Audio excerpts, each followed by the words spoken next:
सभी को नमस्कार। कैसे हैं सब लोग। हमको अपने आप पर विश्वास करना होगा। हमको अपने आप पर विश्वास करना होगा। मेहनत इस बार सबसे खास करना होगा। बहुत कठिन परीक्षा भले हो मगर, बहुत कठिन परीक्षा भले हो मगर, दिन रात एक करके इसे पास करना होगा। दिन रात एक करके इसे पास करना होगा। इन्हीं लाइनों के साथ हम आपके साथ Ramesh Chaurasia RPS institute Raebareli channel पर आप सभी का स्वागत करते हैं और आगामी जो पुलिस परीक्षा है उसकी तैयारी के लिए आपके साथ हम आ चुके हैं और हिंदी के कुछ सवाल आज लेकर हाजिर हुए हैं और हम चाहेंगे कि आप भी हमारा साथ देंगे। पहले क्वेश्चन सामने आएगा तो उसका आंसर आप गेस करेंगे, उसके बाद हम भी आपके साथ रहेंगे, कुछ और उस पर जो भी बताना होगा वो बताएंगे। ठीक है, चलते हैं क्वेश्चनों की तरफ।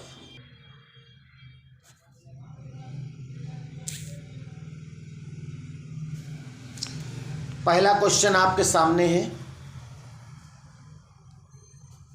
हिंदी वर्णमाला में अंतस्थ व्यंजन कौन से होते हैं? अंतस्थ व्यंजन आपको मालूम होगा, तुरंत क्लिक करिए, तुरंत टिक लगाइए। अंतस्थ व्यंजन मालूम है ना। हमने आपको बताया है कि जो वर्ग हैं, वर्गों का जो वर्गीकरण होता है वो पहला वर्ग जो है वो कंठ व्यंजन कहलाता, काखा गाघा अंगा। चाछा जाझा इया तालव्य व्यंजन, टाठा डाढ़ा अड़ा मूर्धन्य व्यंजन है ना, और ताथा दाधा ना दंत व्यंजन, पाफा बाभा मा ओष्ठ व्यंजन होते हैं। उसके बाद जो यारा लावा हमने बताया ये जो होते हैं ये अंतस्थ व्यंजन होते हैं। तो यारा लावा इसमें आंसर होगा। और ये जो सासा साहा हैं, ये जो देख रहे हैं पहला ऑप्शन, ये क्या होते हैं? सासा साहा ये ऊष्म व्यंजन भी होते हैं और संघर्षी व्यंजन भी होते हैं। छात्राज्ञा जो स्रा है ये संयुक्त व्यंजन होते हैं, 4 संयुक्त व्यंजन होते हैं। छा जो है वो का और सा से मिलकर बनता है। त्रा जो है ता और रा से मिलकर बनता है। ज्ञा जो है जा और इया से बनता है। स्रा जो है सा और रा से बनता है।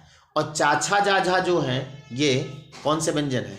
वेरी गुड, बिल्कुल सही, बिल्कुल सही है। ये जो है तालव्य व्यंजन होते हैं। इसके बाद अगला सवाल छंद से है। किस छंद में 26 मात्राएं होती हैं तथा 14 और 12 पर यति होता है? पिछले भाग में हमने यति पे चर्चा किया था। यति जो है वो किसी भी छंद को पढ़ने में जो बीच में विराम होता है उसे यति कहते हैं। पिछला भाग जो प्रैक्टिस का था उसमें आपने देखा होगा। अब इसमें आपको 26 मात्राओं वाला छंद आपको बताना है। तो वीर रस सोरठा तो नहीं होगा क्योंकि सोरठा में 24 मात्राएं होती हैं। 13 और 11 यानी 11 13 पर मात्राएं होती हैं, तो ये तो नहीं होगा। गीतिका छप्पय, छप्पय में 6 चरण होते हैं, 6 चरण होते हैं। ये मात्राओं में इसमें गिना ही नहीं जा सकता कि उसमें रोला और वो मिला होता है 2, तो छप्पय भी नहीं होगा। अब वीर या गीतिका, वीर या गीतिका, तो आपको बता दूं 26 मात्राओं को जो होता है वो गीतिका होता है, गीतिका। तो एक लाइन लिख ले कॉपी में, एक लाइन लिख लो, कॉपी पेन नहीं है। हम बार बार कहते हैं कि जब भी हमारा क्लास आप लीजिए, वीडियो देखिए तो कॉपी पेन जरूर होना चाहिए। ले आओ पहले वीडियो रोक कर, उसके बाद देखो, ठीक है। तो कॉपी जिनके पास है वो लोग नोट कर लें। लिखो गीतिका एक सममात्रिक छंद है। गीतिका एक सममात्रिक छंद है। गीतिका एक सममात्रिक छंद है। इसके प्रत्येक चरण में, इसके प्रत्येक चरण में 26-26 मात्राएं होती हैं। 26-26 मात्राएं होती हैं। आगे लिखें 14 तथा 12 मात्राओं पर, 14 तथा 12 मात्राओं पर, 14 तथा 12 मात्राओं पर यति होता है।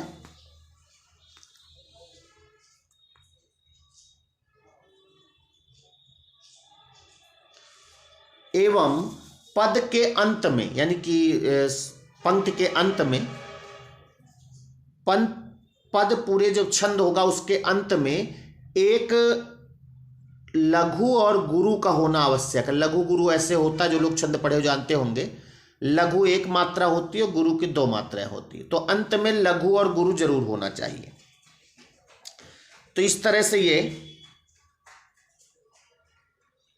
हो गया। अब 41 नंबर देखा जाए, इसका एक उदाहरण भी गीतिका का हमने आपको लिखाया है, अगर चाहे तो जो लोग नहीं लिखे लिख सकते हैं।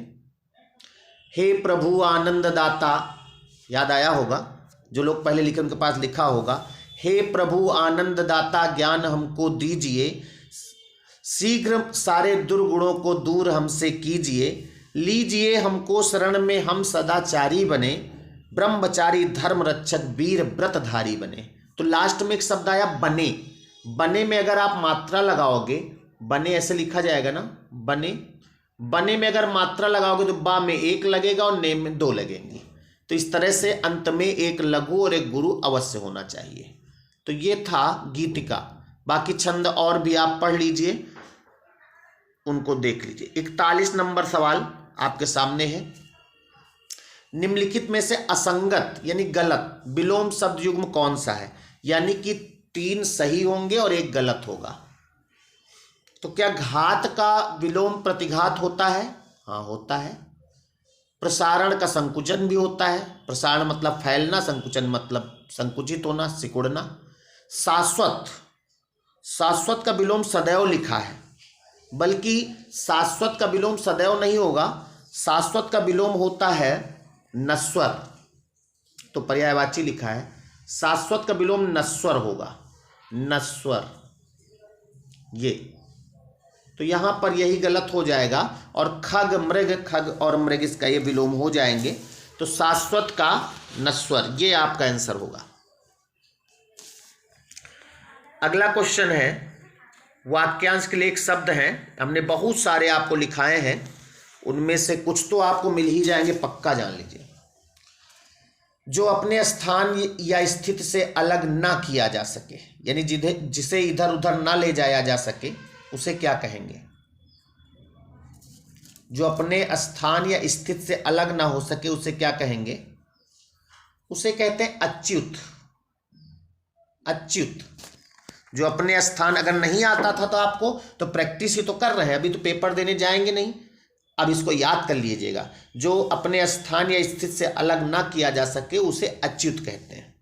आप एक शब्द सुने होंगे पदच्युत, पद से हटना, और उचित शब्द में आ लग गया तो अच्युत हो गया, यानी कि जो अपने स्थान या स्थिति या कहीं से अलग ना किया जा सके अच्युत होता है। अब आप समझ गए होंगे, इसमें एक शब्द है अटूट। अटूट क्या होता है? टूट में लगा आ यानी ना टूटने वाला। अटल, जो टाला ना जा सके, जिससे जो अपनी बात से ना टले वो अटल। और दे यानी जिसे दिया ना जा सके, यानी कि ये हो गया। अब अगला सवाल, किसमें आंसर क्या निकला भाई? अच्युत। 43 से जीने की इच्छा, हमने आपको 12 इच्छाएं लिखाई हैं, और विश्वास मानिए अगर इच्छा से सवाल आएगा तो उन 12 इच्छाओं को आप देख लीजिए। खाने की इच्छा, खाने की इच्छा क्या होती है? वेरी गुड, याद है। खाने की इच्छा बुभुक्षा, पीने की इच्छा पिपासा, जीने की इच्छा जिगीसा, जीतने की इच्छा जिगीसा, और मरने की इच्छा मुमुक्षा, मुमूर्षा, मोक्ष प्राप्ति की इच्छा मुमुक्षा। ये सब हमने आपको प्लेलिस्ट में देखिए, एक जगह वाक्यांश के लिए एक शब्द वाला है, उसमें हमने लिखाया है, तो आप उसको ढूंढ के देख लीजिए। प्लेलिस्ट में जाना बहुत ही सरल है। आप केवल जैसे ही चैनल हमारा खोलेंगे, पहले तो आप उसको सब्सक्राइब कर लीजिए। सब्सक्राइब करेंगे तो उसमें एक ऑप्शन आता है व्यू चैनल, यानी चैनल को देखिए, उसको क्लिक करिएगा तो उसमें तीसरा या चौथा ऑप्शन रहता है प्लेलिस्ट, उसको क्लिक कर दीजिए, सभी वीडियो आपके सामने आ जाएंगे। तो इसमें आंसर क्या हो जाएगा? जीने की इच्छा यानी जिजीविषा, मरने की इच्छा मुमुक्षा। अब देखो जिज्ञासु लिखा, जिज्ञासु। जिज्ञासु होता जानने का इच्छुक, जानने की इच्छा नहीं है, जानने की इच्छा होता तो जिज्ञासा, लेकिन ये जानने का इच्छुक। उसी तरह जिगीसु लिखा है, जिगीसु मतलब जीतने का इच्छुक, जिगीसा होता तो जीतने की इच्छा। पिपासु लिखा है, पिपासु यानी पीने का इच्छुक, इच्छुक यानी प्यासा जो होता है, और पिपासु और पिपासा होता तो पीने की इच्छा यानी प्यास हो जाता। समझ में आ गई बात? तो इस तरह से ये सवाल थे। अगला 44 नंबर देखा जाए, आप हमारे साथ जुड़े रहिए, हम प्रैक्टिस से ही आपके पूरे पेपर के जितने सवाल हैं आप करवा ले जाएंगे। विश्वास मानिए, जब पेपर देकर आप आएंगे तो आपको लगेगा कि हाँ ये सवाल मैंने करवाया था।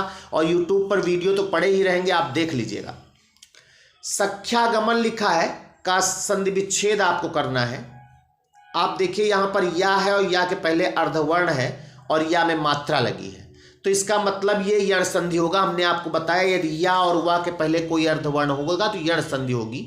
अब इसमें या बनता है ई और आ का, यानी बाद में प्लस के बाद तो आ होगा, और चूंकि या में मात्रा है तो बड़ा आ होगा, तो ये तो होगा नहीं, ये तो होगा नहीं।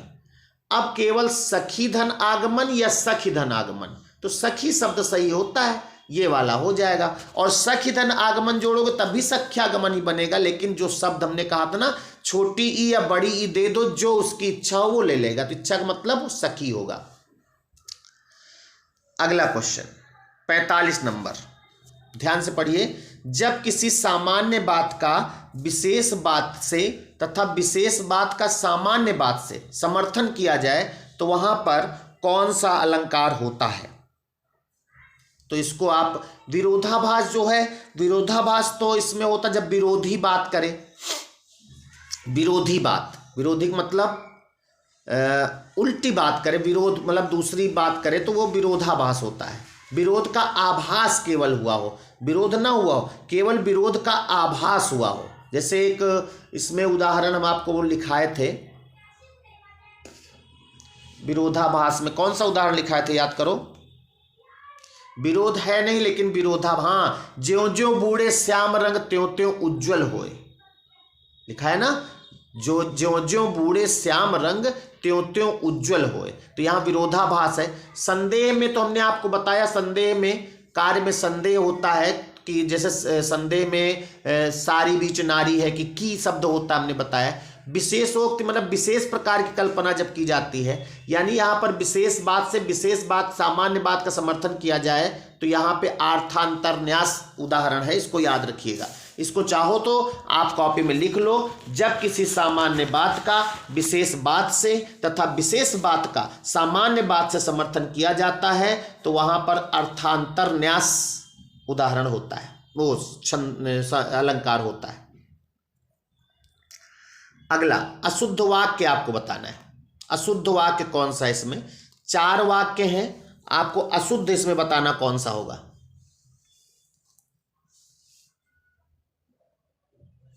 जल्दी से पढ़ लीजिए चारों।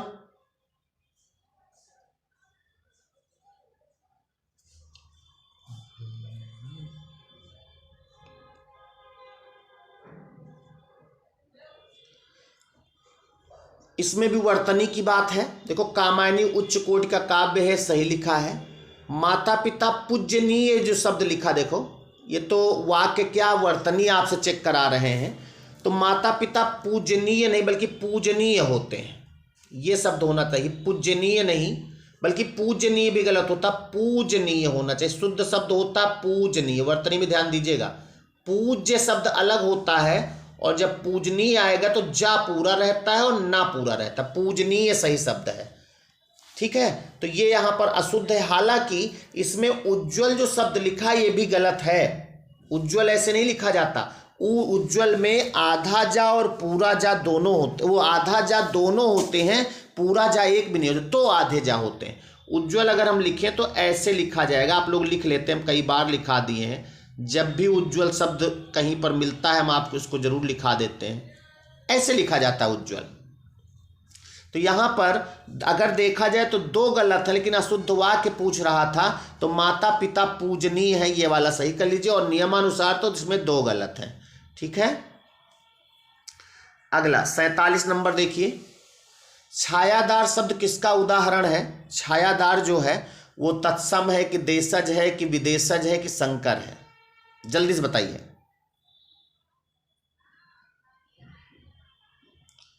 पहली चीज तो छायादार में 2 शब्द जुड़े हैं, छाया और दार, तो ये तत्सम तो हो ही नहीं सकता क्योंकि एक शब्द होगा उसमें। संकर शब्द में 2 जुड़ते हैं, देशज शब्द भी एक ही होता है, विदेशज भी एक ही होता है। चूंकि इसमें 2 शब्द जुड़े हैं तो फिर ये छायादार जो है संकर शब्द होगा। ध्यान दीजिएगा, इस तरह भी वहां पर निकाल सकते हैं आप। छायादार जब कहे तो दो शब्द, एक छाया अगर केवल होता तो छाया को हम देखते तत्सम है कि देशज है, क्योंकि तत्सम भी एक शब्द होता है, देशज भी एक शब्द होता है, विदेशज भी, ये सब ने लिखाया है आपको। तो संकर शब्द निकलेगा।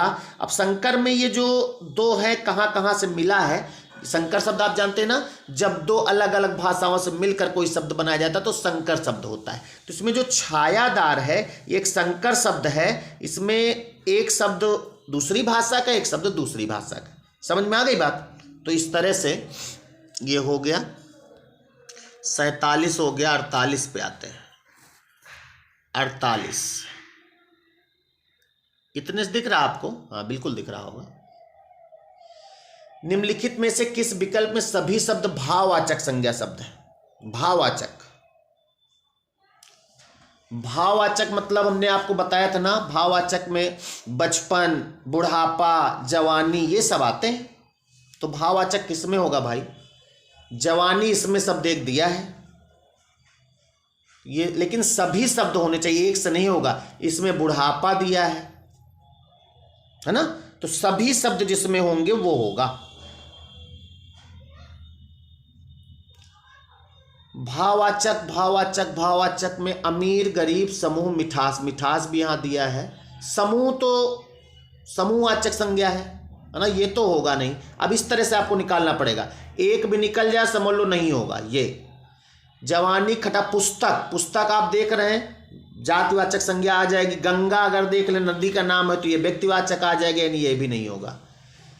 अब इसमें देखा जाए सूर्य लिखा, उदासी, चालाकी, धैर्य, ये सब गुणवाचक, धैर्य गुण है, चालाकी गुण है, ये गुणवाचक में आएगा। तो यहाँ इसका मतलब ये हुआ कि रसीला, कड़वाहट, बुढ़ापा और उन्नति ये सभी जाएंगे भाववाचक संज्ञा में। समझ में आ गई बात? इस तरह से आपको वहां पेपर में भी निकालना पड़ेगा। 49 नंबर देख लिया जाए। नीचे लोकोक्तियां और उनके अर्थ दिए गए हैं, इनमें से गलत अर्थ वाली लोकोक्ति का चयन कीजिए। आगे नात न पीछे पगहा, वहाँ लोकोक्ति जो आएंगे जो आप लोग सुने होंगे, कोई नया नहीं आता ज़्यादा, खाली उसके अर्थ देखना होगा। आगे नात न पीछे पगहा,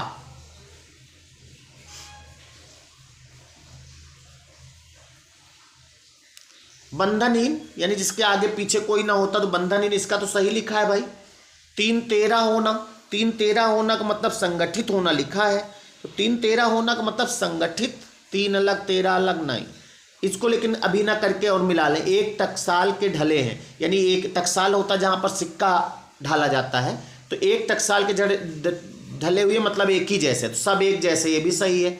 आँख के अंधे गांठ के पूरे, मूर्ख लेकिन धनवान, गांठ का मतलब होता पॉकेट, गांठ मतलब पहले लोग कमर में गांठ बांध के पैसा रखते थे, तो आंख के अंधे यानी कि मूर्ख तो हैं लेकिन गांठ के पूरे यानी मूर्ख लेकिन ये भी सही है। तो 3-13 होना, इसका अर्थ लिखा संगठित होना, ये गलत है, बल्कि 3-13 होना का अर्थ होता है क्या होना चाहिए? इतर बितर यानी अस्त व्यस्त हो जाना। अस्त व्यस्त जब हो जाए तो आदमी कहता 3-13 होना। एक इसी की तरह 3 के ना 13 के, ऐसा भी बोलते हैं ना, इधर के ना उधर के, तो यहां पर संगठित होना नहीं होगा। आपका आंसर इसमें हो जाएगा बी। अगला 50 नंबर देखा जाए, लिखा है गूलर का फूल होना, मुहावरे का अर्थ। हमने आपको कहा है मुहावरे का अर्थ लाने के लिए ट्रिक क्या बताई है, क्योंकि जितने मुहावरे हैं आप ना पढ़ सकते हैं ना सबका अर्थ निकाल सकते हैं। जो मुहावरे में शब्दावली होगी उसकी शब्दावली अर्थ में नहीं होनी चाहिए। जैसे इसमें गूलर है, फूल है, तो ना तो फूल होना चाहिए ना गूलर होनी चाहिए। पहला ऑप्शन हटा दो क्योंकि फूल की तरह खिलना लिखा है। अति प्रसन्न होना हो सकता है, सुगंधित होना, सुगंधित भी देखो लिखा है तो किसका? फूल का ही सेंस दे रहा है, यानी ये भी नहीं होगा। अब अति प्रसन्न होना या दुर्लभ वस्तु, तो क्या गूलर का जो फूल है आपने देखा है? नहीं देखा। लोग कहते ना ईद का चांद होना, गूलर का फूल होना, यानी कि दुर्लभ वस्तु। ईद का चांद होना तो बहुत दिन बाद दिखाई दे जाए, लेकिन गूलर का फूल किसी ने नहीं देखा होगा, तो इसलिए इसका अर्थ हो जाएगा दुर्लभ वस्तु। ये आप पहले लगाए थे, हमको मालूम है, लेकिन हमको बताना है। चलो अच्छा 51 लगा के देखो। 51 में आप टिक लगाएं, क्या होगा जल्दी से। और टिक लगा के एक आपसे शिकायत है हमारी, आप किसी भी क्वेश्चन का यानी पूरा वीडियो देख लेते, कोई कमेंट नहीं करते, कमेंट में कुछ ना कुछ जरूर लिख दिया करें। ये हमारी रिक्वेस्ट मान लीजिए, कमेंट जरूर कर दिया करें। जैसे इस क्वेश्चन का 51 का है, इसी वक्त आप कमेंट बॉक्स में जाइए और कुछ लिख दीजिए, कुछ भी लिख दीजिए। आंसर जो आपका लग रहा वो लिख दीजिए, गलत होगा तो होगा। वो आपके कमेंट सभी लोग देखते हैं, उससे फायदा होता है। इसमें लिख रहा मैंने राधा के लिए कपड़े खरीदे। इस वाक्य में कारक बताना है। कारक हमने आपको पढ़ाया है ना? नहीं पढ़ाया? पढ़ाया है। जो लोग कह रहे हैं नहीं पढ़ाया, कुछ नहीं पढ़ाया, उनसे मेरा अनुरोध है कि इस बार नहीं पढ़ाया लेकिन पढ़ाया है। आप वीडियो पे देखिए, चैनल पर सभी पार्ट मैंने पढ़ाए हैं, उनको आप एक बार खाली देख लीजिए क्लास की तरह, आपको मज़ा भी आ जाएगा और समझ में भी आ जाएगा। इसमें कारक बताना है आपको, तो इसमें एक शब्द लिखा है साफ साफ, बिल्कुल सही। आप देखें, के लिए। के लिए किसके लिए होता है? संप्रदान। संप्रदान की बात मैंने बताई थी, जिसके लिए कुछ किया जाए या जिससे कुछ दिया जाए। इसकी विभक्ति दो होती है, को और के लिए। कर्ता तो आप जानते हो, किसी भी कार्य को करने वाला कर्ता होता है। करण जिस औजार, जिस सामान, जिस माध्यम से किया जाता है वो करण कहलाता है। अपादान जब अलग कहीं पर कोई चीज अलग होती है तो। समझ में आ गई बात? तो इस तरह से इसमें संप्रदान होगा। अगला सवाल 52 देख लीजिएगा। अच्छा, 52 पहले देख चुके, हमारी बात नहीं सुन रहे थे। वाओ, समझ रहे थे। किस भाव की परिपक्व अवस्था को रस कहा जाता है? ध्यान समझना है। इसमें अनुभाव, विभाव, संचारी भाव, स्थायी भाव, चारों अंग लिखे हुए हैं। किस भाव को रस का परिपक्व अवस्था कहा जाता है? किस भाव यानी कौन सा भाव परिपक्व होकर रस बन जाता है, यह आपको बताना है।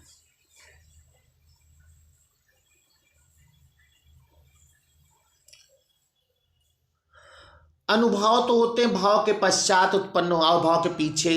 विभाव होता भाव के उत्पन्न होने का जो कारण। संचारी भाव आते हैं, जाते हैं, चले जाते हैं, बस यही हमारा आंसर है। स्थायी भाव जो परिपक्व अवस्था में जब हो जाते हैं तो उसी को रस कहते हैं। दूसरा भी दिख रहा है, वो भी कर लें। तिरंगा में कौन सा समास है? आ गया सवाल बवाली।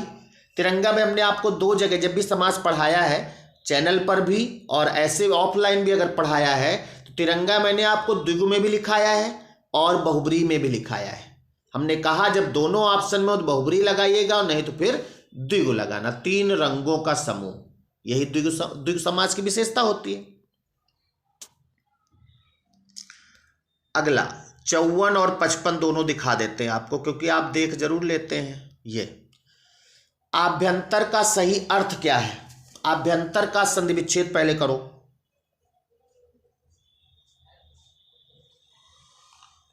अभिधन अंतर यानी आभ्यंतर का अर्थ होता है किसी वस्तु का जो भीतरी भाग होता है। भीतरी भाग, अभी अंदर किसी भी चीज का भीतरी भाग जो होगा वो आभ्यंतर होता है, यानी कि चौथा ऑप्शन होगा। नीचे किस क्षेत्र की बोली को काशिका कहा जाता है? किस क्षेत्र की बोली को काशिका कहा जाता है? ये आपने नहीं पढ़ा है, हमें मालूम है। इसको लिख लो, 2-3 लाइनें इसमें लिख लो कॉपी में, जल्दी से कॉपी में लिख लो, काम देगा, आपका फायदा होगा। अब इसमें मजबूर है, नहीं तो सामने देख भी लेते आप लिख रहे हैं कि नहीं लिख रहे हैं। लिखिए, भाषाई परिवार के अनुसार, कुछ लाइनें लिख लो। भाषाई परिवार के अनुसार काशिका एक भारतीय आर्य भाषा है। काशिका एक भारतीय आर्य भाषा है। काशिका एक भारतीय आर्य भाषा है जो बनारस यानी वाराणसी, जो वाराणसी व उसके आसपास के क्षेत्र में बोली जाती है। वह उसके आसपास के क्षेत्र में बोली जाती है।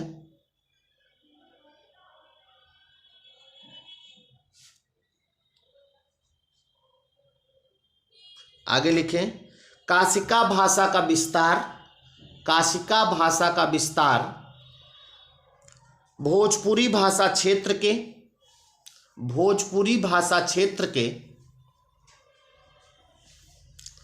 पश्चिमी हिस्से से लेकर, भोजपुरी भाषा क्षेत्र के पश्चिमी हिस्से से लेकर अवधी भाषा के क्षेत्र तक है, अवधि जहां हम लोग रहते हैं, अवधी भाषा के क्षेत्र तक है।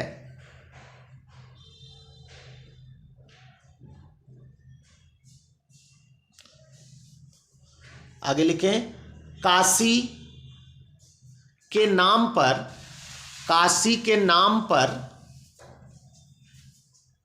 इस भाषा का नाम, काशी के नाम पर इस भाषा का नाम काशिका पड़ा। तो काशिका, अब आंसर आप लगा लेंगे ना, वाराणसी, बनारस।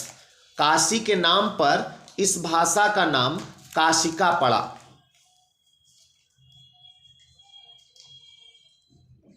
अगला सवाल 56 और 57 एक साथ। अब फिर से आ जाए, फिर से स्क्रीन पर आ जाए। समूहार्थक शब्द को चिन्हित कीजिए, यानी वो शब्द जो समूह का अर्थ दे, समूह का, समूह। पुरुष, पुरुष समूह का अर्थ देता है क्या? पुरुष से कोई समूह का मतलब नहीं। Very good. गमला, गमला भी समूह नहीं। अच्छा, पहला छोड़ दिया, पहला ही तो आंसर, इसीलिए पहला छोड़ दिया है। गुलाब, गुलाब भी नहीं। स्तवक, स्तवक होता है, स्तवक जो है वो समूह। लेकिन अब हम आपसे पूछ रहे हैं स्तवक किसका समूह कहलाता है? स्तवक समूह तो है, लेकिन हमने लिखाया है स्तवक किसका समूह कहलाता है। जिसको मालूम हो कमेंट करके बताइए, क्योंकि वही माध्यम है।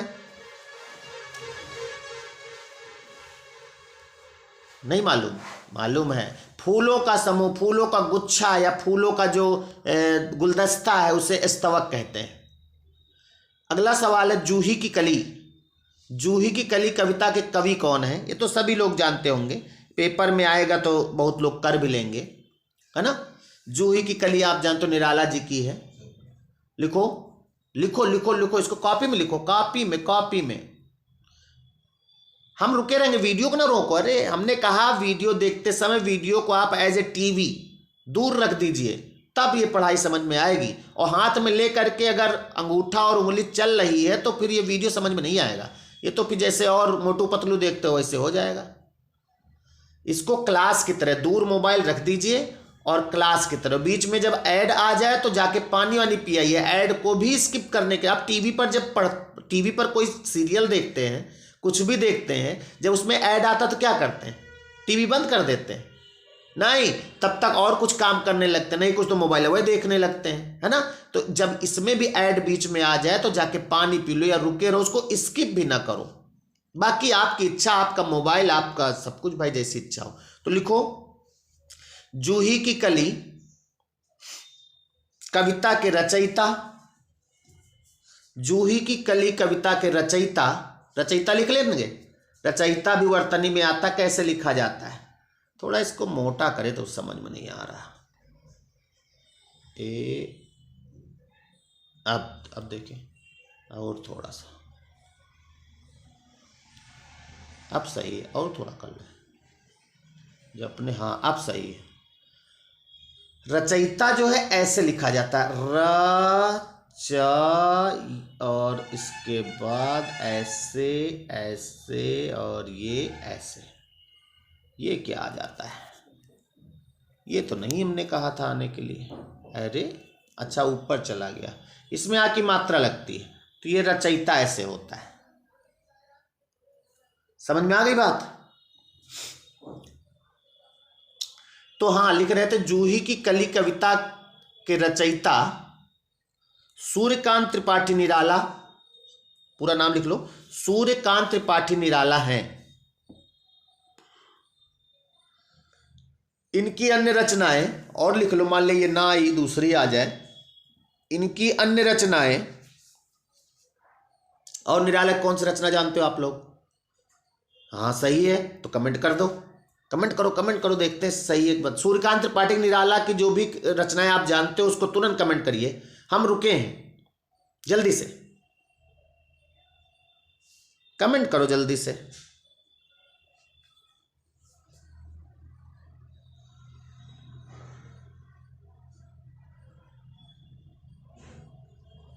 लिख लो इनकी अन्य रचनाएं। अनामिका, अनामिका भी इनकी रचना है।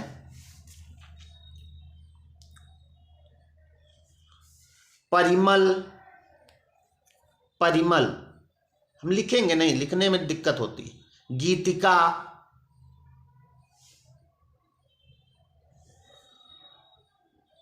और कुकुरमुत्ता, कुकुरमुत्ता भी निराला जी की कविता है। अप्सरा, प्रभावती, और नए पत्ते आदि आप देख लीजिएगा, और भी हैं। नए पत्ते, ये महादेव इनकी सूर्यकांत त्रिपाठी जी की रचनाएं हैं। और आपकी जिम्मेदारी बनती है प्रसाद की भी कुछ रचनाएं पढ़ लो, देवी वर्मा, महादेवी वर्मा की पढ़ लो, पंत जी की पढ़ लो, ऑप्शन में है तो हो सकता है इनकी पूछ ले, है ना।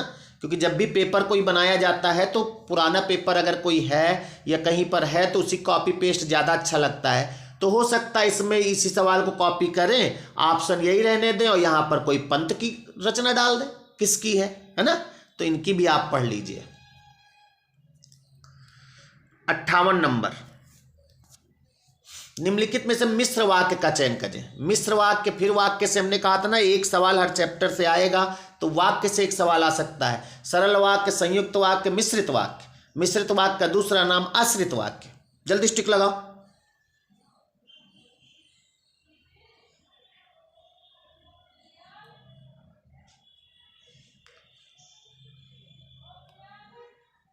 कौन सा होगा?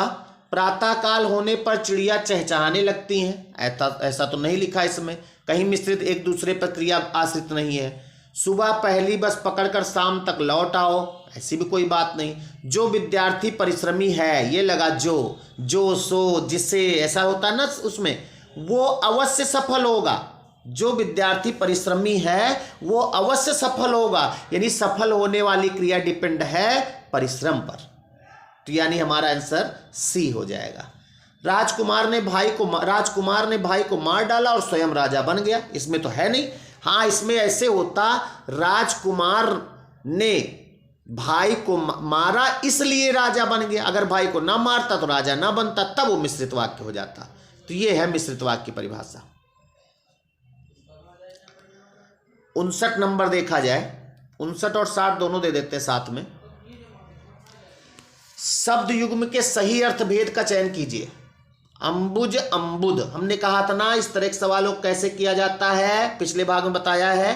करके देखो जल्दी से, फिर हम भी करेंगे उसी तरह।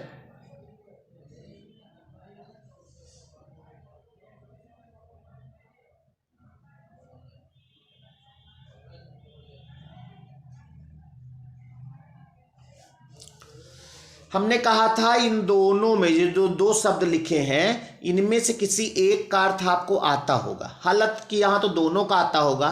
जिस शब्द के पानी के अंत में अगर जा लगता है तो जन्म लेना कमल के होते हैं, और दा लगता है तो दा यानी दे यानी बादल होता है। तो यानी कि पहला होगा कमल, दूसरा होगा बादल, और हमारा पहला आंसर गुड। अगला देख लो, दो समानार्थी शब्दों के पुनरुक्त के बीच में किस विराम चिन्ह का प्रयोग होता है? दो समानार्थी एक ही अर्थ देने वाले शब्द जब लगते हैं, दोबारा पुनरुक्ति मतलब दोबारा लिखा जाता है समान अर्थ देने वाले, जैसे राम राम लिखते हैं, राधे राधे लिखते हैं, राधे राधे, है ना। तो उस तरह के शब्दों के बीच में क्या लगाते हैं आप? एक चिन्ह लगाते हैं। ये तो आप जानते हैं कि उसके बीच में ये लगा देते हैं ऐसे, लेकिन इसको कहते क्या है? अल्प विराम तो नहीं कहते क्योंकि वो ऐसे लगता है, अर्ध विराम और छोटा लगता है, कोष्ठक तो ऐसे बनता है भैया, ब्रैकेट्स, तो यानी योजक चिन्ह। योजक चिन्ह होता है, जैसे आपको लिखना है राम राम, तो राम लिख के बीच में लगाते नहीं है, जैसे माता पिता भी लिखते हैं उसमें भी योजक चिन्ह लगता है, बहुत जगह लगता है, तो इसे योजक चिन्ह कहते हैं। चलते हैं अगले सवाल की ओर। आजा इधर, आजा इधर, आजा इधर। 61, ये पत्थर का पर्यायवाची नहीं है। पत्थर के 3 पर्यायवाची होंगे, एक नहीं होगा। पाहन, उपल, पाषाण, उरक। कौन सा पत्थर का पर्यायवाची नहीं है?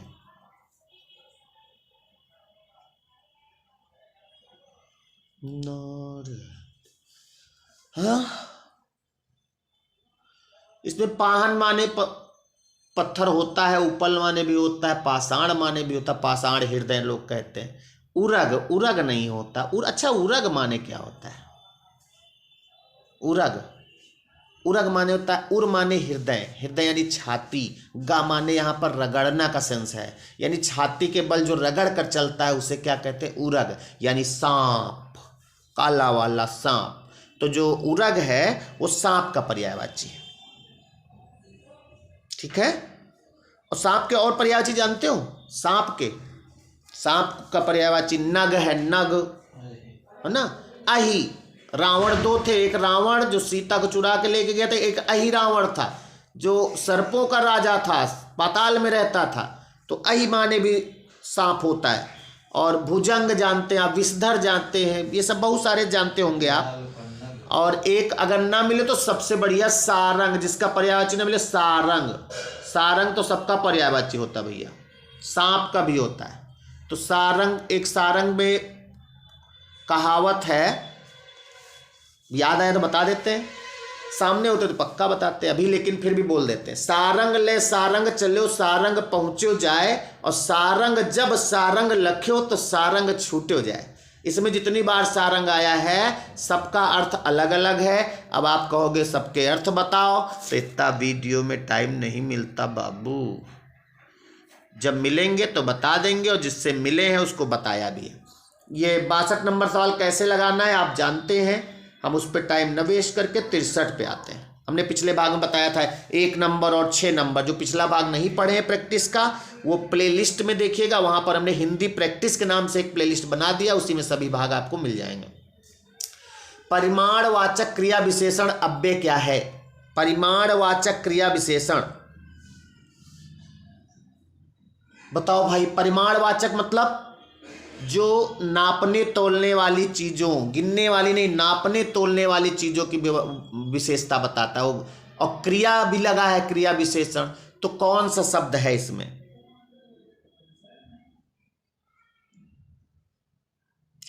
क्रिया विशेषण जो होता है, जो क्रिया की विशेषता बताता है, उसे, इसको लिख लो जरा, क्योंकि इस पे चर्चा भी हमने कम किया है, थोड़ा सा लिख लो, अभी समझ में आ जाएगा। लिखो, लिख लो। अभी तो आपने कहा था कि रात दिन मेहनत करेंगे और जीतेंगे जरूर, तो बिना लिखे हो जाएगा, लिख लो। लिखो, जो शब्द क्रिया की विशेषता बतलाते हैं, जो शब्द क्रिया की विशेषता बतलाते हैं उन्हें क्रिया विशेषण कहा जाता है। उन्हें क्रिया विशेषण कहा जाता है। उन्हें क्रिया विशेषण कहा जाता है। उन्हें क्रिया विशेषण कहा जाता है। आगे लिखें, ये मुख्यतः 4 प्रकार के होते हैं। क्रिया विशेषण 4 प्रकार के होते हैं। ये मुख्यतः 4 प्रकार के होते हैं।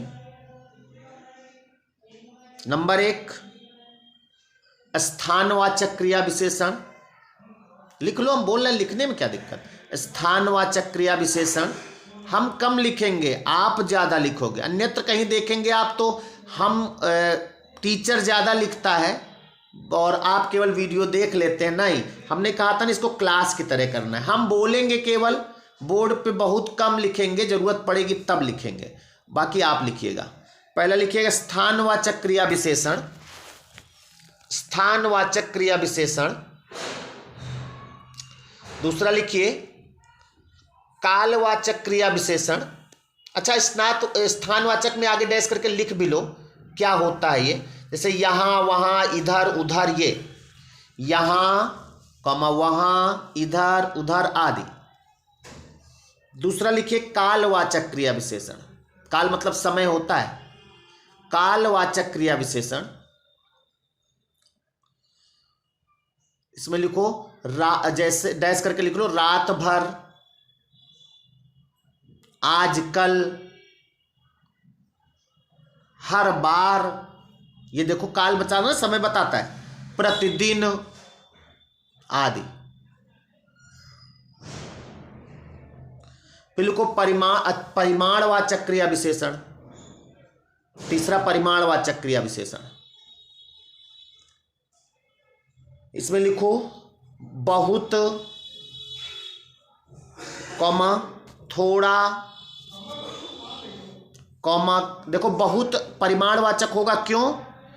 क्योंकि ये परिमाणवाचक आप लिख रहे हैं, परिमाणवाचक में आप देख रहे हैं ना, परिमाणवाचक में जैसे आप लिख रहे हैं बहुत, थोड़ा, तो कहते हैं ना बहुत समय, बहुत दूध, थोड़ा पानी, परिमाण तो बताएगा। अन्यत्र, किंचित, ये सब परिमाणवाचक जाएंगे। और चौथा लीजिए रीतिवाचक क्रिया विशेषण। रीतिवाचक क्रिया विशेषण, इसमें डैश करके लिख लो, ऐसे, कैसे, कदाचित, तक, इसलिए, ये सब रीतिवाचक में जाएंगे। तो इसमें अब परिमाणवाचक में क्या आएगा? क्षण भर किसमें आएगा बताओ? क्षण भर, समय बता रहा है, कालवाचक क्रिया विशेषण। निसंदेह किसमें आएगा? निसंदेह रीतिवाचक में जाएगा, रीतिवाचक में। अत्यंत, अत्यंत मतलब कम, ये उसकी बात कर रहा है। कालवाचक समय, परिमाणवाचक, अत्यंत चला जाएगा, हाँ अत्यंत भी चला जाएगा, अत्यंत परिमाणवाचक में चला जाएगा।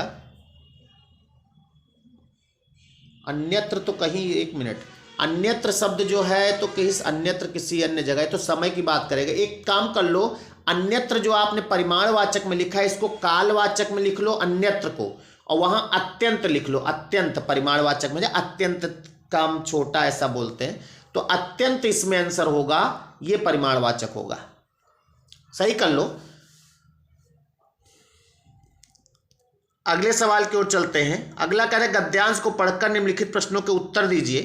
देखिए एक वहां पर आएगा गद्यांश, तो गद्यांश अभी इतना बड़ा रहता है कि इसको पढ़ने का टाइम कहाँ इतना मिलता है, लेकिन आपको सवाल तो करने, क्योंकि उसमें कम से कम 5 सवाल देते, जिसमें 64 से 68 यानी 5 सवाल दिए हैं। तो आपको गद्यांश करने का तरीका ये है कि पहले गद्यांश ना पढ़िएगा, पहले गद्यांश कतई नहीं पढ़ना, नहीं टाइम जाएगा। पहले आप सवाल पढ़िए।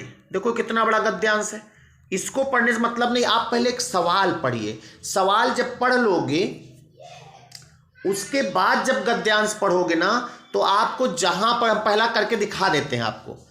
पहला सवाल है, प्राचीन समय में विश्व में शिक्षा और संस्कृत का प्रमुख केंद्र क्या था? ध्यान से देखिएगा, पहला सवाल अगर आप ये पढ़ लेंगे, प्राचीन समय में विश्व में शिक्षा और संस्कृत का प्रमुख केंद्र क्या था, आपको क्या केंद्र था उससे मतलब नहीं है, आपको इस गद्यांश में क्या लिखा। मान लीजिए इसमें लिखा है कहीं पर कि शिक्षा और संस्कृत का प्रमुख केंद्र पाकिस्तान था, अमेरिका था, चीन था, तो वही आपको टिक करना है।